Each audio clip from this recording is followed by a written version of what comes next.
ایک روحانی مریض آپ کے پاس آتا ہے علاج کروانے کے لیے،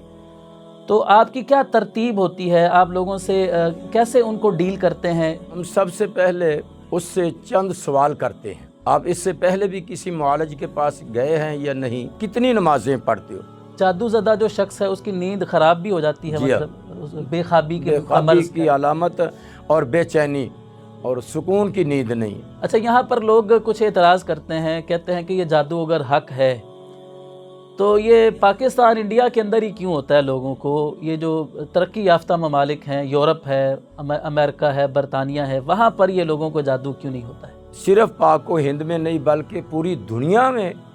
یہ جو جادو اور اس کے اثرات وہ ہر جگہ پر پائے جاتے ہیں۔ تو کبھی ایسا ہوا ہے کہ آپ کے پاس کوئی ایسا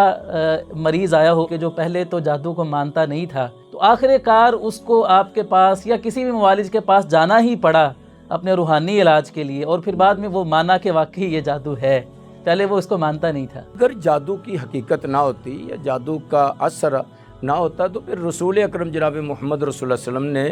یہ کبھی بھی ارشاد نہیں فرمانا تھا کہ جادو کرنے والا اور کروانے والا فی النار، جی کہ وہ دونوں جہنمی ہیں۔ السلام علیکم ورحمۃ اللہ وبرکاتہ۔ نہت اسٹوڈیو کے پروگرام جادو، جنات اور نظر بد کی ایک نئی ایپیسوڈ کے ساتھ حاضر خدمت ہیں۔ پہلے کی طرح آج بھی ہمارے ساتھ اسٹوڈیو میں موجود ہیں مشہور روحانی معالج حضرت مولانا عبد الرحمن زاہد صاحب حفظہ اللہ تعالی۔ السلام علیکم ورحمۃ اللہ۔ وعلیکم السلام ورحمۃ اللہ وبرکاتہ۔ شاہ صاحب کیسے ہیں آپ؟ الحمدللہ، اللہ کا فضل، آپ سنائیے۔ الحمدللہ۔ ناظرین، آج ہم اپنے اس پروگرام میں روحانی علاج کے تعلق سے کچھ باتیں کریں گے، تو میں شیخ محترم سے سب سے پہلے یہ گزارش کروں گا کہ شیخ، جب آپ کے پاس لوگ علاج کے لیے حاضر ہوتے ہیں، ایک روحانی مریض آپ کے پاس آتا ہے علاج کروانے کے لیے، تو آپ کی کیا ترتیب ہوتی ہے؟ آپ لوگوں سے کیسے ان کو ڈیل کرتے ہیں؟ کن اصول اور ضوابط کو آپ جو ہے نا وہ مد نظر رکھ کر ان کے علاج کا جو ہے نا وہ آغاز کرتے ہیں؟ نحمدہ و نصلی علی رسول الکریم، اما بعد، بسم اللہ الرحمن الرحیم۔ قل هو اللہ احد اللہ الصمد لم یلد ولم یولد ولم یکن لہ کفوا احد۔ محترم، جب ہمارے پاس کوئی مریض تشریف لاتا ہے تو ہم سب سے پہلے اس سے چند سوال کرتے ہیں۔ صحیح۔ اور وہ سوال یہ ہیں کہ آپ کو یہ مرض لاحق ہوئے کتنی دیر ہوگی، کتنا عرصہ ہوا ہے، آپ اس سے پہلے بھی کسی معالج کے پاس گئے ہیں یا نہیں، صحیح، یا کسی نے آپ کو اس تکلیف پر کوئی مشورہ دیا ہو یا پڑھنے کے لیے کچھ بتلایا ہو۔ جی جی۔ تو اس کے جواب میں اگر وہ کہتا ہے کہ میں پہلی دفعہ آپ کے پاس آیا ہوں، تو پھر ہم اس پر چند سوال کرتے ہیں کہ آیا آپ کی نیند کیسی ہے؟ صحیح۔ وہ بتاتا ہے کہ میری نیند ٹھیک ہے، تو پھر دوسرا سوال ہم یہ فوراً کر دیتے ہیں، بھی محترم بتائیے گا کہ اس میں آپ کی خواب کیسے ہیں؟ صحیح۔ پانی نظر آتا ہے یا کوئی سانپ نظر آتے ہیں یا کوئی جانور، بھینسیں، گائے اور اس قسم کی چھپکلیاں ہو گئی یا کوئی اور حشرات الارض، جی جی۔ ان میں کون سی چیزیں آپ کو مسلسل اور پیدر پہ آتی رہتی ہیں؟ صحیح۔ تو جب وہ اپنے انداز میں اپنے جو بھی اس کو آتا ہے وہ پیش کرتا ہے، تو پھر ہم اس کو مد نظر رکھتے ہوئے اس کو اس کے مطابق علاج کا آغاز کرتے ہیں۔ لیکن میرا اصول یہ ہے کہ میں علاج کرنے سے پہلے اللہ کی توفیق سے یہ پوچھتا ہوں وہ مرد ہے یا عورت ہے، صحیح۔ کہ آپ نمازیں پڑھتے ہو یا کہ نہیں، اللہ اکبر۔ اور کتنی نمازیں پڑھتے ہو۔ کوئی کہتا ہے کہ میں جی صبح اور شام کی پڑھ لیتا ہوں، یعنی مغرب کی، شام سے مراد مغرب کی ہے۔ جی جی۔ کوئی کہتا ہے جی میں صرف فجر کی نماز پڑھتا ہوں۔ صحیح۔ عورت ہے یا مرد ہے، جواب یہی ملتا ہے۔ تو میں کہتا ہوں کہ بھئی کھانا کتنے ٹائم آپ کھاتے ہیں؟ جی جی۔ اور دیکھو وہ کہتے ہیں جی ہنس پڑھتے ہیں، مرد ہیں تو، اور عورتیں ہیں تو تھوڑا سا شرما جاتے ہیں، جی 3 ٹائم تو کم از کم۔ جی جی۔ تو پھر میں کہتا ہوں دیکھو اللہ والو، 3 ٹائم آپ کھانا کھا رہے ہو اور دینے والا جو ہے اس نے کہا 5 نمازیں پڑھو اور تم اپنی مرضی میں 1 پڑھ رہے ہو یا 2 پڑھ رہے ہو، تو یہ تو اصول اللہ ٹھیک نہیں ہے۔ مطلب اس کا یہ ہے کہ یہ دیکھو، جو اللہ کے ذکر سے دور ہو جاتا ہے، جو اس کو یاد نہیں کرتا، قرآن مجید کی تلاوت نہیں، نمازیں نہیں، تو پھر اس پر تو ایسی مرضیں اور ایسی بیماریاں لاحق ہوں گی۔ بے شک۔ اللہ کی فضل سے میری کوشش یہ ہوتی ہے کہ ان کو کم از کم نمازی بنایا جائے۔ جب وہ نمازی بن جائیں گے، اللہ کی بارگاہ میں 5 وقت حاضری دیں گے، تو اللہ ذوالجلال ان کو ذہنی سکون بھی عطا کریں گے، اور روحانی طور پر ان میں ایک قوت اور طاقت پیدا ہو جائے گی، جس سے اس مریض کا علاج کرنا آسان ہو جائے گا۔ جی ماشاءاللہ۔ شاہ صاحب، آپ نے ابھی ذکر فرمایا کہ آپ نیند کے بارے میں مریضوں سے سوال کرتے ہیں، تو اس نیند کا جادو کے ساتھ کیا تعلق ہے؟ اس میں یہ ہے کہ جو آدمی جادو جس پر کیا گیا ہے، اس کو پھر سانپ، بھینسیں، یہ جو بلیک کلر کی گائے ہو گئی، یا اس قسم کے اور جانور جو موذی جانور ہیں، جی جی، وہ اس پر حملہ آور ہو رہے ہیں، صحیح، ٹھیک ہے نا۔ وہ کہتا ہے مجھے گائے نظر آتی ہیں یا بھینسیں نظر آتی ہیں، تو دوسرا سوال میں پھر یہ کرتا ہوں، یا اکثر عامل ایسا بھی کہتے ہیں، بھئی وہ آپ پر حملہ کر رہی ہیں، یا آپ جا رہے تھے تو آگے وہ انہوں نے ایک دیوار کی طرح سامنے آ کر آپ کا راستہ روک رہا ہے۔ صحیح، تو اگر وہ کہتے ہیں کہ جی دونوں چیزیں، کبھی وہ روک لیتی راستہ، کبھی وہ حملہ آور ہوتی ہیں چیزیں، یا سانپ ہے تو وہ کبھی چھوٹی اور کبھی بڑی، اور کبھی بلیک، کبھی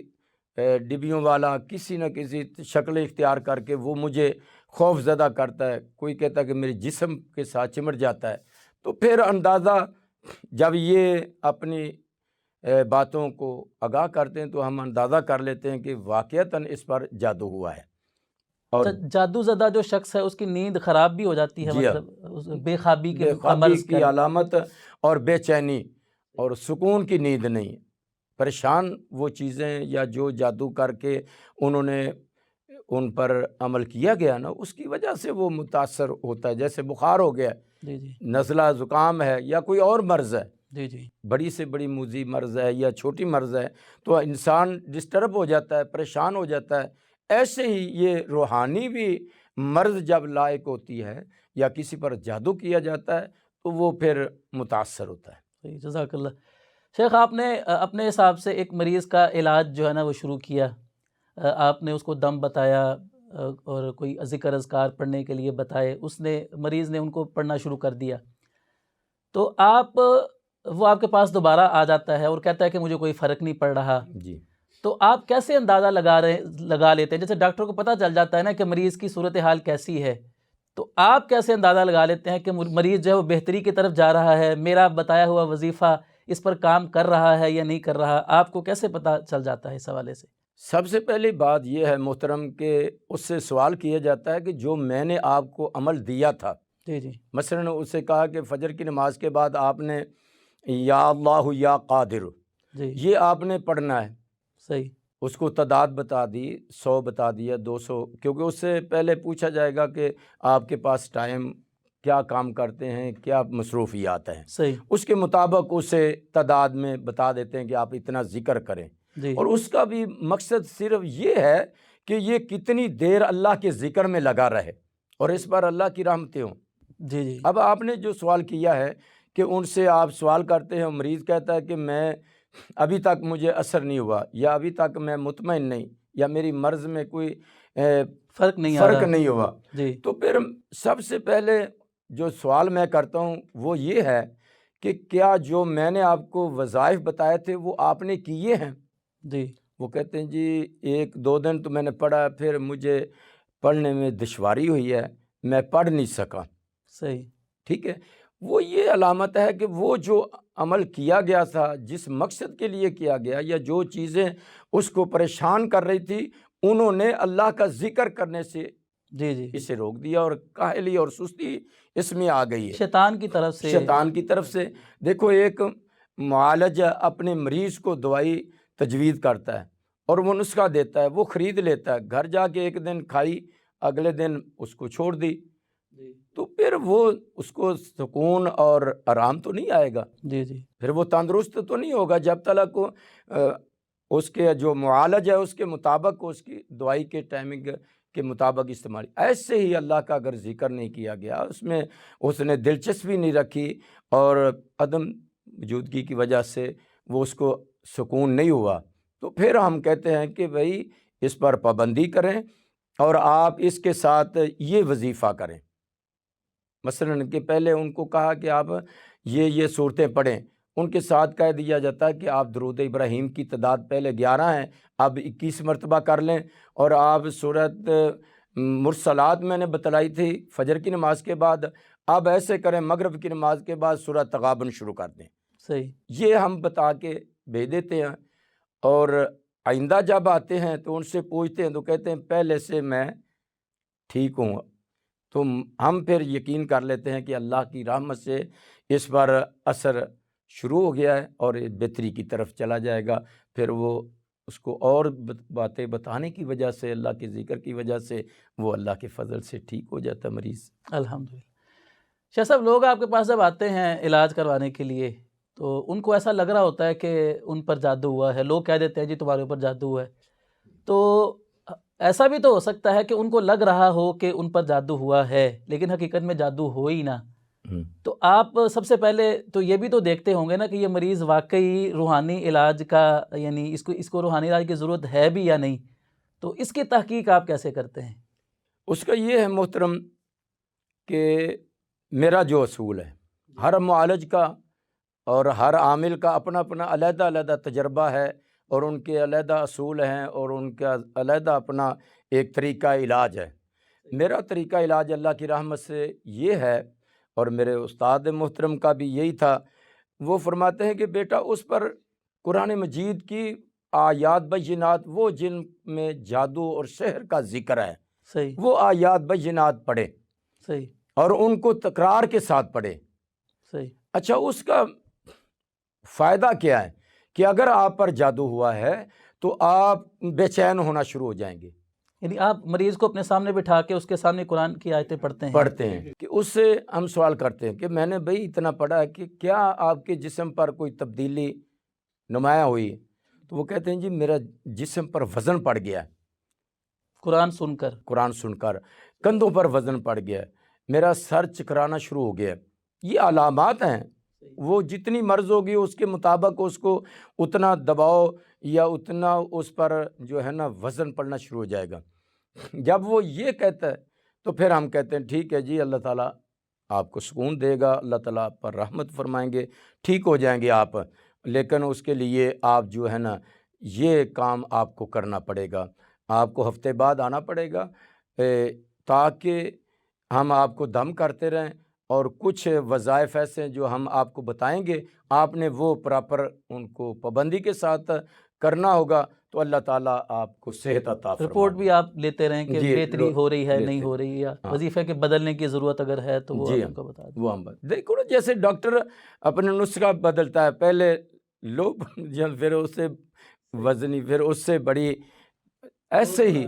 ہاں جی، ایسے ہی ہم وہ ایسا طریقہ ہے کہ پہلے اس کو وظائف جو ہلکی، مثلا ہلکے سے مراد یہ نہیں کہ ان کا اثر نہیں ہے، نہیں ایسا نہیں، یعنی ان کی تعداد کم، تاکہ یہ اپنے کام سے بھی متاثر نہ ہو اور یہ کرے۔ تو اگر دیکھیں کہ وہ ایسا نہیں ہو رہا تو پھر ہم اس کو زیادہ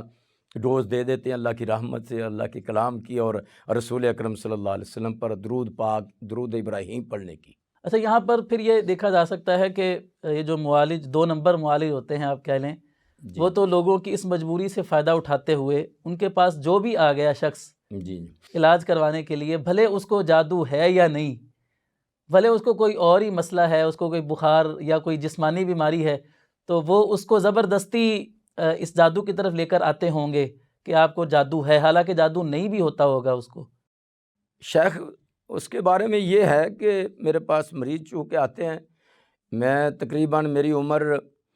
کوئی 15 سال کے لگ بھگ تھی، تو میں اس فیلڈ میں ان ہوا تھا، ماشاءاللہ۔ اور پھر اس کے بعد ساتھ ساتھ پھر اللہ کے فضل و کرم سے آگے بڑھتے ہی رہے ہیں اب تک۔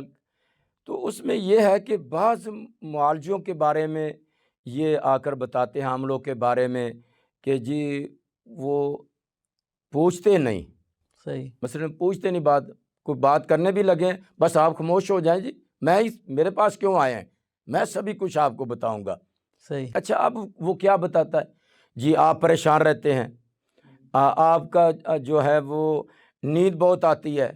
آپ کو بھوک نہیں لگتی، آپ کو جناب جی خوف آتا ہے، یعنی کہ وہ ایسی ایسی باتیں کرتے جائیں گے، وہ سامنے سننے والا مریض ہاں ہاں کری یہ جائے، علامتیں تو ہر شخص کے اندر ہی ہیں اندر بنی ہیں، ہوئی، جی، اور موجودہ حالات کے پیش نظر ہر شخص ہی پریشانیاں پریشان ہے، ہاں جی، وہ تو ہر کسی کو ہے۔ جی، اب وہ سمجھتا ہے کہ یہ میرا علاج کرے گا، یہ پہنچا ہوا ہے، اور وہ پھر ایسا طریقہ علاج شروع کرے گا جس سے نہ تو مریض کو فائدہ ہے اور نہ ہی کرنے والے معالج کو مالی فائدے کے علاوہ کچھ بھی حاصل نہیں، کیونکہ انہوں نے وہ الفاظ رٹے رٹائے جو کہ غیر شرعی ہیں، غیر مسنون ہیں، اور رسول اکرم صلی اللہ علیہ وسلم کی تعلیم سے بالاتر ہیں، یعنی باہر ہیں، وہ ایسے انداز سے ان کو آپ بھی گمراہ ہو رہے ہیں اور ان کو بھی گمراہ کر رہے ہیں۔ جیسا بعض دفعہ ایسا ہوتا ہے کہ لوگوں پر نا پریشانیاں آتی ہیں جادو کی وجہ سے، لیکن وہ جادو کو مانتے ہی نہیں ہوتے ہیں۔ ہمارے معاشرے میں بہت سارے ایسے لوگ موجود ہیں کہ جو جادو کی حقیقت کا ہی انکار کرتے ہیں، تو وہ ڈاکٹروں کے پاس جاتے ہیں، حالانکہ مسئلہ ان کا روحانی ہوتا ہے، جی تو وہ سمجھتے ہیں کہ یہ جسمانی مسئلہ ہے، تو جادو کو وہ تسلیم نہیں کرتے ہیں۔ تو کبھی ایسا ہوا ہے کہ آپ کے پاس کوئی ایسا مریض آیا ہو علاج کرنے کے لیے کہ جو پہلے تو جادو کو مانتا نہیں تھا، لیکن جب وہ سال ہا سال اپنی پریشانی میں مبتلا رہا تو آخر کار اس کو آپ کے پاس یا کسی بھی معالج کے پاس جانا ہی پڑا اپنے روحانی علاج کے لیے، اور پھر بعد میں وہ مانا کہ واقعی یہ جادو ہے، پہلے وہ اس کو مانتا نہیں تھا؟ اس میں شیخ صاحب کچھ دو باتیں ہیں۔ ایک تو ہمارے ڈاکٹر حضرات جتنے بھی ہیں جی، وہ اس چیز کو نہیں فالو کرتے، صحیح، وہ اس کا انکار کرتے ہیں، صحیح، جبکہ یہ حقیقت ہے جی، کہ یہ علم جادو اور جادو کے اثرات، اس کا انکار نہیں کیا جا سکتا۔ جی، جی، دیکھیں جیسا کہ حضرت موسیٰ علیہ السلام کا واقعہ قرآن مجید فرقان حمید میں متعدد مقامات پر آیا، جی، جی، اور اس کے معاملات کو اگر مد نظر رکھا جائے تو یہ جادو ایک حقیقت پر مبنی ہے، جی، جی، یعنی کہ اس کے اثرات ہونا، مریض کو متاثر کرنا یا کسی کو اس پر اثر انداز ہونا، اس کا انکار نہیں ہے۔ دوسری بات یہ ہے کہ امام کائنات جناب محمد رسول اللہ صلی اللہ علیہ وسلم کا وہ مشہور واقعہ کہ رسول اکرم صلی اللہ علیہ وسلم پر لبید بن عاصم نے جادو کیا، جی، جی، جبکہ اس سے پہلے اس کی بیٹیاں وہ بھی جادو کیا کرتی تھی، صحیح، اپنے باغ کی بیٹیاں بھی ہیں اور شاگرد بھی ہوں گی، جی، جی، تو وہ جادو کیا کرتی تھی۔ تو مدینے کے لوگوں نے ان سے جا کر یہ مطالبہ کیا کہ آپ محمد صلی اللہ علیہ وسلم پر جادو کریں، انہوں نے اپنی سر توڑ کوشش کی، پوری جتنا ان کے پاس علم تھا یا جو تجربات تھے وہ رسول اکرم صلی اللہ علیہ وسلم پر انہوں نے کر گزری، لیکن کوئی خاطر خواہ انہیں رزلٹ نہیں ملا۔ صحیح، اب انہوں نے لوگوں نے سوچا کہ یار ایسا نہیں، تم لبید بن عاصم کو کہو کہ خود تو رسول اکرم صلی اللہ علیہ وسلم پر جادو کر۔ تو صحیح، پھر اس نے کسی وائے سے رسول اللہ علیہ وسلم کی کنگھی مبارک اور اس میں لگے ہوئے بال جو تھے ان کو حاصل کیا، اور پھر اس خناس نے رسول اکرم صلی اللہ علیہ وسلم پر جادو کیا۔ اب وہ جادو تو ہو گیا، اب اس کے اثرات بھی سامنے آنا شروع ہو گئے، جیسے کہ اماں جی عائشہ صدیقہ رضی اللہ تعالیٰ عنہ فرماتی ہیں بعض کام ایسے ہوتے تھے کہ رسول اللہ علیہ وسلم کبھی کر لیتے تو پھر کرنا شروع کرتے، تو ہم کہتے کہ یہ تو آپ نے پہلے کر لیا ہے، جی، یا پھر اس میں محتاط انداز سے کہ ازواجی خواہشات پر بھی بہت اثر ہوا صحیح، رسول اللہ علیہ وسلم کو، وہ جیسے کہ انسان کی تباہ نہیں رہ جاتی، صحیح، اور اتنا دباؤ اور اتنا کہ رسول اکرم صلی اللہ علیہ وسلم فرمایا کہ ان ایام میں یا 6 ماہ تک جو لکھنے والوں نے لکھا ہے، لیکن اس میں رسول اللہ علیہ وسلم فرمایا کہ دینی معاملات میں جی، جی، ادائیگی نماز، صوم و صلات، اس میں کوئی فرق نہیں پڑا، یا شرعی یا احکامات کا شرعی جو احکامات آگے کو پہنچانا، تبلیغ کا پہنچانے جو میں، سلسلہ ہے۔ تبلیغ کرنے میں اور لوگوں کی خیر خواہی کے میدان میں، ان میں کوئی کاہلی اور سستی مجھ پر واقع نہیں ہوئی، لیکن دنیاوی معاملات پر جو ہیں وہ رسول اللہ علیہ وسلم متاثر ضرور ہوئے ہیں۔ تو اس لحاظ سے ہمارا عقیدہ جو ہے ایک مسلمان کا، اس کا عقیدہ یہ ہے کہ اس کے انکار نہیں۔ بات اس طرح آگے آپ اس بات پر غور کریں کہ اگر جادو کی حقیقت نہ ہوتی یا جادو کا اثر نہ ہوتا تو پھر رسول اکرم جناب محمد رسول اللہ علیہ وسلم نے یہ کبھی بھی ارشاد نہیں فرمانا تھا کہ جادو کرنے والا اور کروانے والا فی النار، جی جی، کہ وہ دونوں جہنمی ہیں۔ ایک روایت میں یہ بھی آتا ہے کہ رسول اللہ علیہ وسلم نے فرمایا کہ جادو یہ کبیرہ گناہوں میں سے ایک بڑا گناہ ہے، جادو کرنا، اللہ اکبر۔ کسی کی زندگی کو برباد کرنا، کسی کے کاروبار کو خراب کرنا، یا اس کے معاملات کو جو ہے وینڈ اپ کر دینا اور اس پر رکاوٹیں ڈال دینا، اسی لیے تو رسول اللہ علیہ وسلم نے فرمایا کہ یہ بڑا گناہ ہے، جی جی، کیونکہ اس سے کسی کو نقصان ہی پہنچایا جاتا ہے۔ نقصان پہنچایا جاتا۔ اچھا، یہاں پر لوگ کچھ اعتراض کرتے ہیں، کہتے ہیں کہ یہ جادو اگر حق ہے تو یہ پاکستان انڈیا کے اندر ہی کیوں ہوتا ہے لوگوں کو؟ یہ جو ترقی یافتہ ممالک ہیں، یورپ ہے، امریکہ ہے، برطانیہ ہے، وہاں پر یہ لوگوں کو جادو کیوں نہیں ہوتا ہے؟ اس کا جواب یہ ہے کہ اگر دیانتداری سے سروے کیا جائے اور اس کا اگر آپ غور کریں تو صرف پاک و ہند میں نہیں بلکہ پوری دنیا میں یہ جو جادو اور اس کے اثرات وہ ہر جگہ پر پائے جاتے ہیں۔ ہمارے ہاں تو ہم تو پہلے ہی مسلمان ہیں، ہم تو مانتے ہیں، جی جی، لیکن یہود و نصارہ ان کے جو آسمانی کتابیں ہیں ان کی، جی جی، ان میں بھی ان کا ذکر آیا ہے، اور اس کے علاوہ ان کے علاقہ جات میں آپ چلے جائیں تو بہت یہ ان میں بھی پھیل چکا ہے مرض، اور ان پر بھی یہ حقیقت ہے کہ ان پر بھی یہ اثر انداز ہوتے ہیں، اور وہ بڑے بڑے جو ہے معالج ان کے وہ اس کا علاج اس کرتے کی ہیں۔ شاید ایک وجہ یہ بھی ہو سکتی ہے کہ یہ ہمارے بر صغیر کے اندر شاید یہ جادوگروں کا سلسلہ اور یہ سیکھنے سکھانے والا معاملہ شاید کچھ زیادہ ہے۔ ہاں، اس کی صورت یہ بھی ہو سکتی ہے محترم، اس کا انکار نہیں کہ ہمارے تو ہر گلی اور ہر محلے اور ہر علاقے اور ہر شہر میں بیسیوں کیا سینکڑوں لوگ بیٹھے ہیں جو جادو کر رہے ہیں، اور آپ اپنی میڈیا پہ دیکھیں، نظر دوڑائیں، آج سے کوئی 50 سال پہلے تو اتنا عروج نہیں تھا جب اخبارات ہوتی تھیں، جی جی، ان میں کبھی کبھار وہ اتوار کے میگزین پر آتے تھے کہ آپ ایسے کریں تو ہمارے پاس آئیں، محبت نہیں تو جس کو چاہتے ہیں محبت کرنا، زیر کرنا چاہتے ہیں تو آئیں۔ اب تو موجودہ ہمارے ذرائع ہیں لوگوں تک بات پہنچانے کے، وہ میڈیا ہے، اور اس میں اتنی تشہیر ہو رہی ہے، جتنے یہ جادوگر بیٹھے ہیں، عیسائی ہیں یا دیگر مسالک کے لوگ جو اس چیز کو اس انداز میں کہ اپنا کاروبار سمجھتے ہیں، جی جی، اور وہ کری جا رہے ہیں، ان کو کوئی غیر اللہ کا نام لی جا رہے ہیں اور وہ عمل کیے جا رہے ہیں، تو یہ ایک ان کی اپنی سوچ ہے۔ جی جی، لیکن میں اس معاملے میں یہ بتاؤں گا کہ دیکھو، جس مریض کو بھی جب تک معالج صحیح اس کو گائیڈ لائن نہیں دے گا، صحیح اس کا علاج تشخیص کرنے کے بعد نہیں کرے گا تو اس کو خاطر خواہ فائدہ نہیں ہو سکتا۔ تو اب بات رہی کہ پوری دنیا میں یہود و نصارہ کی مذہبی کتابوں میں بھی، پھر میں بات دہرا دوں کہ یہود و نصارہ کی مذہبی کتب میں بھی اس کا تفصیل سے ذکر ہے، صحیح، کیونکہ یہ عمل ایک علم ہے اور وہ اس کے ذریعے سے لوگوں پر جادو کیا جا سکتا ہے۔ اگر آنکھوں پر جادو ہو سکتا ہے تو اس کے قلوب پر اور ان کے دوسرے اعصاب پر بھی یہ اثر انداز ہو سکتا ہے۔ تو اس کی حقیقت یہی ہے کہ جس طرح بخار یا کوئی بھی مرض ہے جسمانی، وہ ہمیں نظر نہیں آتی، ایسے یہ بھی تو ایک بیماری ہے جو ہمیں نظر نہیں آتی۔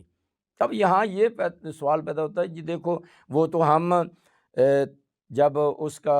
ایکس رے کرواتے ہیں یا اس کی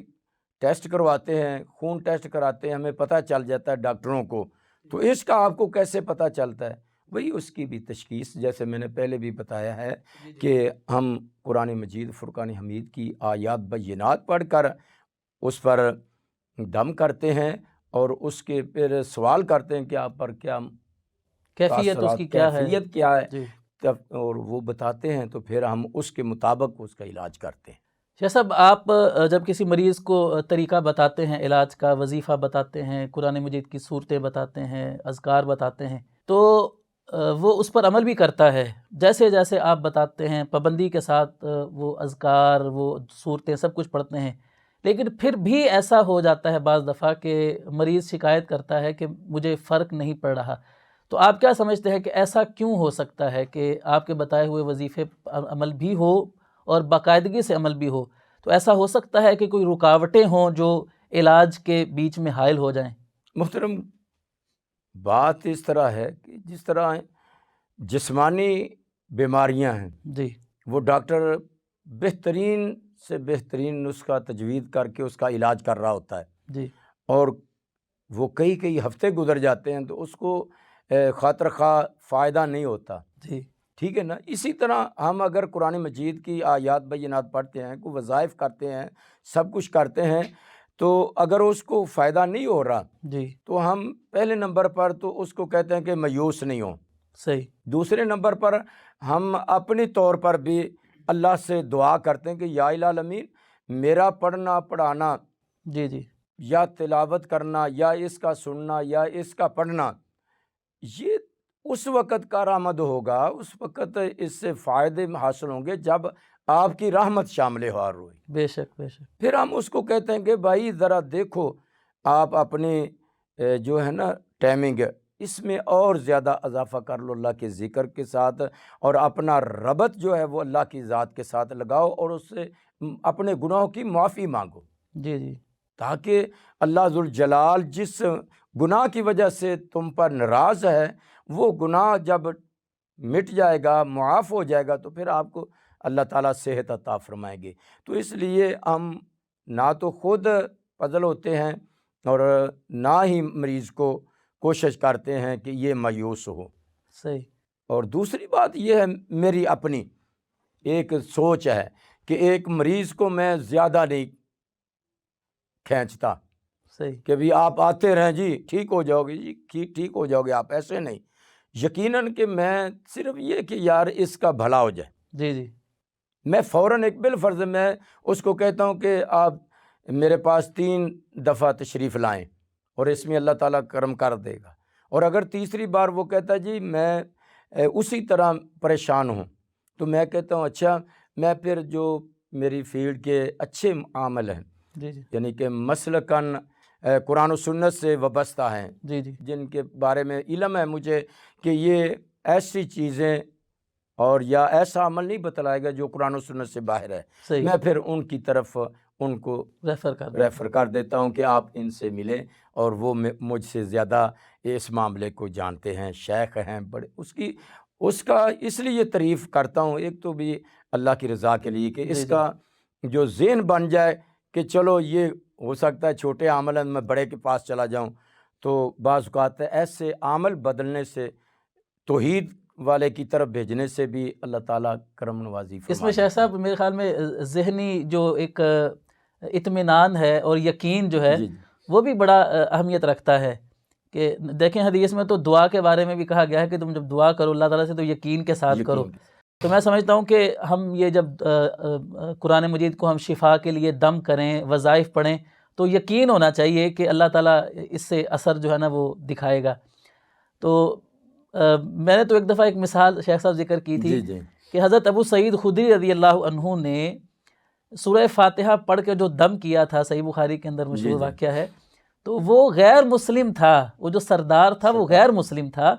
تو ان کے سورہ فاتحہ پڑھ کے دم کرنے سے اللہ تعالیٰ نے اس غیر مسلم کو شفا عطا فرما دی تھی۔ تو اگر اس میں حضرت ابو سعید خدری رضی اللہ عنہ کا ایمان اور یقین تھا سورہ فاتحہ کے اندر کہ اللہ نے اس کے اندر شفا رکھی ہے، تو انہوں نے اس یقین کے ساتھ پڑھی تو اللہ نے غیر مسلم کو شفا دے دی۔ تو جب ایک اللہ کو ماننے والا جب پڑھے گا اس یقین کے ساتھ، تو اللہ تعالیٰ اس کو کیوں شفا نہیں دے گا؟ محترم، اس بارے میں ایک میں اپنا تجربہ بتاتا ہوں کہ گجرانوالہ فتح منڈ مشہور علاقہ، جی جی وہاں سے میرے پاس، میں اس وقت ڈسکا جامع مسجد محمدی شیخاں والی مشہور تھی، محلہ بھی شیخاں والا تھا، صحیح وہاں میں خطیب تھا، صحیح تو وہ میرے پاس وہاں گئے، کہنے لگے کچھ حالات گھریلو جو ہیں اس حد تک پہنچ چکے ہیں کہ میرا بیٹا کل 10 بجے وہ ایئرپورٹ پر آ رہا ہے، اور اس نے فون کر کے بتایا کہ یہ میری ہمشیرہ جو ہے نا، یہ میرے آتے مجھے نظر نہ آئے، اچھا اس کو کہیں بھیج دو، پھوپھیوں کے پاس چلی جائے، خالوں کے پاس چلی جائے، کسی رشتے دار کے پاس چلی جائے، مجھے جو پتہ چلا ہے میں اس کو آتے ہی فیر مار دوں گا اگر نظر آ گئی۔ صحیح اب والدین تھے، وہ پریشان تھے، میرے پاس گئے، صحیح میں نے کہا کوئی بات نہیں، اللہ تعالیٰ آسانیاں پیدا فرما دے گا۔ کہنے لگے وہ اتنا وہ گرم ہے، میں نے کہا کوئی بات نہیں، میں نے کہا ایئرپورٹ پر کس نے جانا اسے ریسیو کرنے کے لیے، کون جائے گا؟ کہنے لگے فلاں فلاں، میرا چھوٹا بیٹا جائے گا، اس کے ابو جائیں گے۔ میں نے کہا کہ سب سے پہلے تو یہ کہ آپ باوضو ہو کے سفر کی طرف نکلیں، یعنی لاہور آنا تھا اس نے، اور میں نے کہا بھی باوضو ہو کے نکلیں، 2 رکعت نفل پہلے پڑھ لیں حاجت کے کہ یا الہ العالمین تو ہی دلوں کو پھیرنے والا ہے صحیح اور تو کرم نوازی فرما، اور پھر اس کے ساتھ فَسَيَكْفِيكَهُمُ اللَّهُ وَهُوَ السَّمِيعُ الْعَلِيمُ۔ صحیح یہ میرے تجربات میں ایک آیت مبارکہ کا کچھ حصہ، اور اللہ کے فضل و کرم سے میرا بھی یقین تھا اللہ کی رحمت پہ، اللہ تعالیٰ کی ذات پر کہ یا الہ العالمین کچھ یہ معاملات اس پر کنٹرول چاہیے۔ میں نے کہا یہ پڑھتے جانا ہے، صحیح اور دوسرا ہے کہ جب واپسی آپ نے ہونا ہے تو پھر یا اللہ یا ودود، صحیح دیکھو نا کہ پہلے جاتے وقت یہ پڑھنا ہے اور آتے وقت یہ پڑھنا ہے، مطلب کیا اس کا یہ کہ اس کے ذہنی ہم آنگی رہے صحیح اور اکتائے بھی نہیں، صحیح اور وہ انشاءاللہ تعالیٰ معاملہ ٹھیک ہو جائے گا۔ کہنے لگے ٹھیک ہے کوئی نقش دے دو، میں کہ نقش کم نہیں، نقشہ والے کم وہ ہور کر دینے تے نہ میں اس طرح دا کر سکنا، کوئی بات نہیں، اللہ پاک کرم فرمائے گا۔ لوگ یقین جانے شیخ صاحب کہ اللہ کے فضل و کرم سے وہ جو ہی ان کی ملاقات ہوئی، گلے ملے اور گھر آئے، اور کوئی وہ جو تیش اور غضب اس نے پوچھا تھا کہ نہیں صحیح کہ بہن وہ میں نے یہ سنا تھا یا کوئی معاملہ، بس ملا ہے، اور اپنا جو ہے جیسے بہن بھائیوں کا جی جی بیٹھنا اور خوشی سے ایک دوسرے سے باتیں کرنا، اور وہ باتیں کر رہے 1 مہینہ وہ گھر رہا ہے، یعنی کہ چھٹی آیا تھا صحیح تقریباً مہینہ 1.5 مہینہ، اور پھر واپس گیا ہے، تو پھر وہ میرے پاس گئے تو کہنے لگے جی اللہ تعالیٰ نے اپنی رحمت اور کرم نوازی فرمائی۔ تو اس طرح بتانے کا مقصد یہ ہے کہ جب انسان کے اندر خشوع خضوع ہوگا، اللہ پر یقین ہوگا، تو پھر اللہ ذوالجلال، جیسے ابو سعید خدری رضی اللہ تعالیٰ عنہ کا حدیث میں آپ نے واقعہ بیان کیا ہے، پھر منوان اسی طرح ہی اللہ کی رحمت سے آج بھی عمل ہوگا اور اس پر اثرات مرتب ہوں گے انشاءاللہ۔ شیخ صاحب اپنے پروگرام کو اختتام کی طرف لے کر جا رہے ہیں، تو ناظرین کی طرف سے کمنٹس میں یہ عموماً سوالات کیے جاتے ہیں کہ ہمیں کوئی وظائف وغیرہ بتائے جائیں، کیونکہ آپ جانتے ہیں کہ آج کل معاشرے میں پریشانیاں اور غموں کے پہاڑ جو ہیں نا وہ لوگوں پر ٹوٹے ہوئے ہیں، مہنگائی کی وجہ سے، بے روزگاری کی وجہ سے۔ تو آپ ہمارے ناظرین کے لیے کچھ ایسے وظائف بتا دیجئے جن کو وہ پابندی کے ساتھ ادا کر کے تو زندگی کی ان پریشانیوں کا مقابلہ کر سکیں۔ محترم، آپ نے بہت اچھا سوال کیا ہے، اور ہمارے مسلمان بہن بھائیوں کے لیے ایک نہایت ہی قیمتی سوال کہہ لیں، اور اس کا جواب بھی میں انشاءاللہ اللہ کی رحمت سے دیانتداری سے دوں گا، اور اپنے مجربات میں سے انشاءاللہ تعالی جو میں اپنے مریضوں کے علاج معالجے میں جن کی پریشانی مالی ہوتی ہیں ان کو جو بتاتا ہوں، جی جی اور وہ یقین جانیں کہ میرے اس محلے میں کئی ایسے لوگ ہیں کہ وہ کہتے ہیں مجھے نوکری نہیں مل رہی تھی، صحیح یا کوئی ایسا میرا کاروبار نہیں تھا، لیکن حضرت آپ نے جو بتایا وہ میرا کام شروع ہو گیا ہے۔ میں الحمدللہ، کہتا ہوں کہ میں نے کیا بتانا ہے، اللہ پاک کی رحمت، اللہ کے پیغمبر ہمیں بتا گئے، اور قرآن مجید 1400 سال پہلے نازل ہو چکا ہے، اور اللہ وہ ہم اس سے دوری کریں گے تو پھر سارے معاملات خراب ہیں، اگر قریب ہوں گے تو پھر بے شک، اس میں یہ سب سے پہلے میں اپنے ناظرین کو یہ آگاہ کروں گا کہ آپ تہجد کا اہتمام کریں، صحیح، تہجد کی نماز ضرور پڑھیں، یعنی فرض تو ہم پر فرض ہیں، وہ تو پڑھنے ہیں، جی بے شک، تہجد کی نماز کا ایک جو ہے اہتمام کریں۔ اب میں تو اپنے مریضوں کو اس طرح کہہ دیتا ہوں حضرت کہ آپ عشاء کی نماز پڑھ کے 2 رکعت تہجد کی نیت کر کے پڑھ لیں، صحیح، رات کو کسی وقت آپ اپنی ڈیوٹی سے واپس آئیں، کھانا کھایا تو کم از کم وضو کر کے آپ 2 رکعت پڑھ لیں، کم از کم 2 رکعت پڑھ آج لیں۔ کل تو شاہ صاحب ویسے بھی لوگوں کی روٹین ہی یہی ہے کہ عشاء کی نماز کے بعد کوئی بھی نہیں سوتا ہے، ہاں جی، عشاء کی نماز میں اور سونے میں 3-3 4-4 گھنٹے کا وقفہ ہوتا ہے، جی تو اس میں بہت برکتیں بھی ہیں اور فائدے بھی۔ رسول اللہ صلی اللہ علیہ وسلم نے فرمایا کم از کم 2 رکعتیں تو پڑھ، جی جی غافلوں میں نہیں ہوگا تیرا نام۔ بالکل، اب اس کو 2 رکعت پڑھنے کے لیے میں کیا بتاتا ہوں کہ آپ نے پہلی رکعت سورۃ فاتحہ کے بعد آپ نے پورے خشوع و خضوع کے ساتھ رب انی لما انزلت الی من خیر فقیر، جی یہ آپ نے 100 مرتبہ پڑھنا پہلی رکعت میں، صحیح، پورے خشوع و خضوع کے ساتھ، دگڑ بگڑ نہیں کرنی، یعنی کہ اس کی ادائیگی تلفظوں کی اور اپنے دل کی کیفیت کو توجہ اور دھیان کے توجہ ساتھ، اور دھیان کے ساتھ، صحیح، اور ذہن میں یہ ہونا چاہیے یا الہ العالمین تیرے نبی نے تجھ سے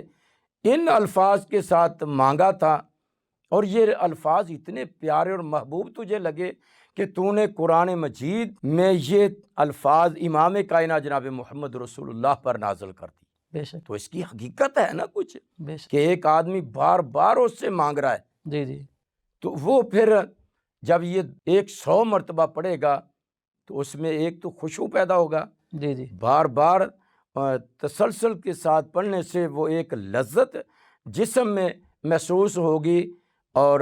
اللہ ذوالجلال اس کی یہ کی ہوئی دعا کو ضائع نہیں کریں گے۔ انشاءاللہ، اور رسول اللہ علیہ وسلم نے فرمایا تھا نا کہ دعا کو خشوع خضوع سے کریں اور اس سے مانگیں، لیکن جلد بازی نہیں کریں۔ جی جی تو اب 100 مرتبہ پڑھنے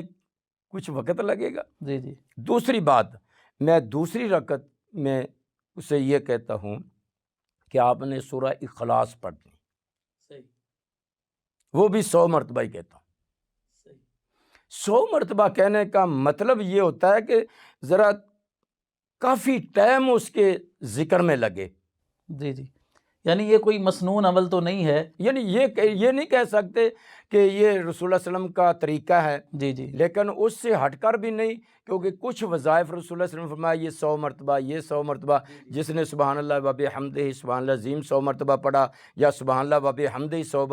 بار پڑھا، یا جس نے 33 بار نماز کے بعد سبحان اللہ الحمدللہ اللہ اکبر 34 بار، جی تو جی معلوم تعداد تو ہے نا، جی جی بالکل، اس کا انکار تو ہم نہیں کر سکتے۔ جی بالکل، تو اس لیے اپنے مشاہدات میں یہ ایک تجربات میں چیز لائی ہوئی میں بتا رہا ہوں جی کہ جی وہ دوسری رکعت میں سورہ اخلاص کو 100 بار پڑھے۔ وہ اس کا یہ ہے کہ اس کی بھی بہت بڑی اہمیت ہے، جیسا کہ وہ ایک روایت میں آتا ہے کہ معاویہ بن معاویہ لیثی رضی اللہ تعالی عنہ سورۃ فاتحہ کے بعد سورہ اخلاص کو پڑھا کرتے تھے، صحیح، اور ایسے ہی ایک صحابی کو رسول اللہ صلی اللہ علیہ وسلم نے ایک بستی میں امام بنایا تھا، ان کی بھی عادت مبارک یہی تھی کہ وہ پہلے سورۃ فاتحہ کے بعد سورہ اخلاص کو پڑھتے، پھر اور کوئی قرآن مجید کا مقام پڑھتے۔ تو انہوں نے کہا یہ کیا کہ بار بار آپ ہر رکعت میں یہی، ہم تو رسول اللہ صلی اللہ علیہ وسلم کو شکایت کریں گے۔ جی جی تو وہ رسول اللہ صلی اللہ علیہ وسلم نے ان کو بلایا، ہاں بھی تم یہ کیا معاملہ ہے؟ تو کہا مجھے اس سے پیار ہے۔ جی جی تو اس لیے یہ سورہ مبارکہ کو اپنا معمول بنا لیں۔ کوئی بھی میرے بہن بھائی، کوئی بھی دوست احباب کلمہ گو وہ پریشان کاروباری معاملے میں ہے تو وہ اس پر عمل ضرور کرے، اللہ تعالیٰ اس پر اپنی رحمت کے اور رزق کے دروازے کھول دیں گے۔ ایسا اللہ تعالیٰ آپ کو جزائے خیر عطا فرمائے کہ آپ ہمارے ناظرین کے لیے اتنی قیمتی معلومات ہمیں فراہم کرتے ہیں۔ تو لیجئے ناظرین، اسی کے ساتھ آج کا پروگرام ہمارا ختم ہوا چاہتا ہے۔